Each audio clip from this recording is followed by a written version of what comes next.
karɓi soyayyar ka. Duka wanda ya so ka kaso shi karka bar shi ya kuka. Abinda duk zuciya ta gani idan ba zai gani ba ba shakka. Na binciki zuciyata na ga so kake min na hakika. Zaman domin madubin dubawa farkon shafin soyayya.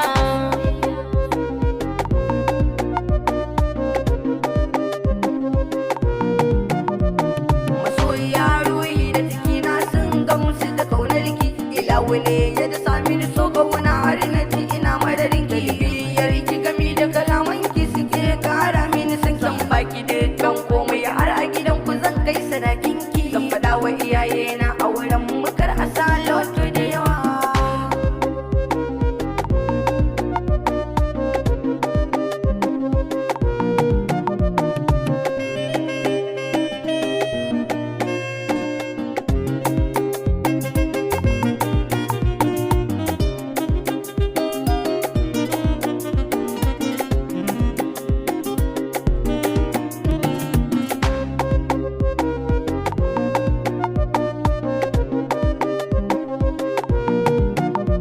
Kaunar ka ce ta shige min ruhi na, ka zamta uban ƴaƴana. Zuciyata tana marar mai santa da so da amana, wanda zai kare dukkan ka irin ka abin fari na. Masoyi na ina kaunar ka na aminta zan aure ka. Zan yi maladabi da biyayya a cikin tarayya.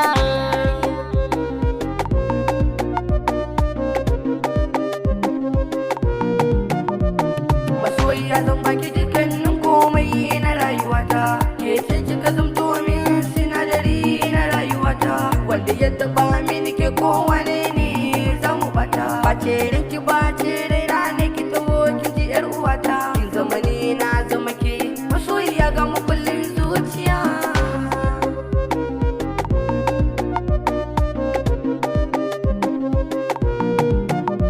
Godiya a gurin Allah da ya bani jarumi mai bajinta, ya bani mai so na mai kishi na sadauki mai nagarta. Inda tuna akwai shi a kalbi na sai ya kore min kaɗaita.